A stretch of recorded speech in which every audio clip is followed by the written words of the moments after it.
The rain always seemed to fall harder on Maple Street, at least that's how it felt to Lily. The cracked pavement gleamed under the lamplight, glistening with puddles that reflected neon signs from shuttered storefronts. Most people hurried past the corner diner, heads bent against the wind, umbrellas tilted forward as shields. But inside the small diner with its chipped counters and squeaky linoleum floors, life carried on in slow rhythm. Lily darted from table to table, balancing plates of greasy bacon, soggy fries, and coffee that tasted like burnt beans but kept the regulars awake during graveyard shifts. She was just 23, though her weary eyes and the slump in her shoulders made her look older.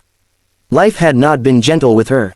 Her father had left when she was 8, her mother had grown sick with a lingering illness, and Lily had been forced to grow up too quickly, working endless hours to keep food on the table. She had dreams once, dreams of college, of writing stories, of traveling beyond the gray edges of this town. But those dreams had been packed away, tucked into the same dusty corner of her heart where childhood lived. She worked double shifts whenever she could, saving every dollar to pay for her mother's medications, praying the rent wouldn't rise again. Sometimes, late at night, when she wiped down the counters and stared out at the empty street, she wondered how long she could keep going. But she never let despair harden her. Something inside her, call it stubborn hope, call it faith, refused to let her stop caring. That's why, every evening, without fail, she carried a small tray of food outside. It wasn't much, usually a bowl of soup from the pot simmering in the back, or a sandwich pieced together from leftovers, sometimes just bread and butter, but it was something warm, something human. And it was always for the same man. He sat on the corner, just under the flickering street lamp, in a wheelchair that looked like it belonged in another century. Rusted wheels, torn leather seat, the kind you wouldn't find in hospitals but in junkyards. His blanket was thin, his clothes threadbare, and his beard thick and unkempt. He didn't hold a sign, didn't beg with outstretched hands like so many others Lily had seen. He simply sat quietly, eyes lowered, as if he had long accepted invisibility. The first time Lily approached him with food, months ago, he had looked startled, as though he hadn't expected anyone to notice him. "For me," he had whispered, his voice cracked and soft, like brittle leaves underfoot. "Yes, for you," Lily had smiled, kneeling so she could place the bowl on his lap. "It's hot, so be careful." He had stared at her, eyes glistening in the dim light, before bowing his head. "Thank you, child." Since that day, a silent ritual had grown between them.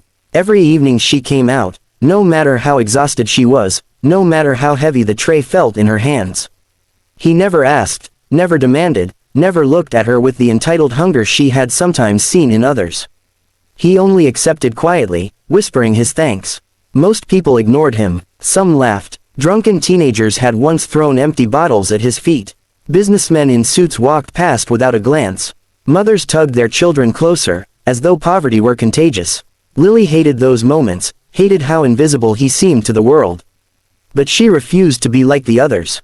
To her, he was a person first, not a burden, not a shadow on the sidewalk. Inside the diner, her coworkers teased her for it. "There goes Lily, feeding her pet beggar again," sneered Donna, the head waitress, a woman with too much perfume and not enough kindness. "You'll go broke if you keep giving away free meals." Lily shrugged. "It's just food, and he needs it more than we do." "You're soft," Donna scoffed, rolling her eyes. Soft doesn't pay rent, but Lily didn't care. Kindness didn't need to be logical. It needed to be real. On this particular rainy night, as the clock ticked past 9 and the last of the customers shuffled out, Lily carried a steaming bowl of chicken noodle soup and a piece of cornbread to the door. The bell above the frame jingled as she pushed it open, cold wind slapping her cheeks. She hurried across the slick pavement, holding the tray steady. "Here you go," she said softly as she reached him.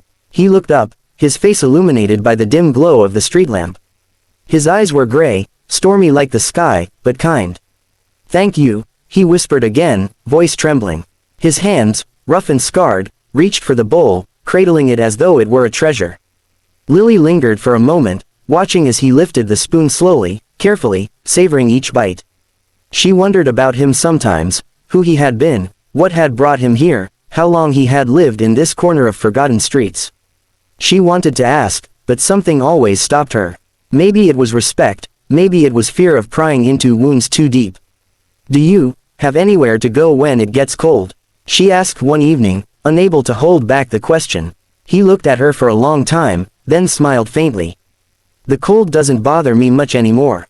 I've lived through worse. There was something in his voice, a weight, a history, that made her chest ache. Sometimes, after her shift, Lily would walk home with damp shoes and a heavy heart, replaying the sight of him in her mind. She wished she could do more. She wished she could offer him a place, a bed, safety. But she had barely enough for her and her mother. The world was cruel that way, always forcing choices between survival and compassion. And yet, even when she felt powerless, she never stopped showing up with food. That was her way of fighting back against the unfairness of it all.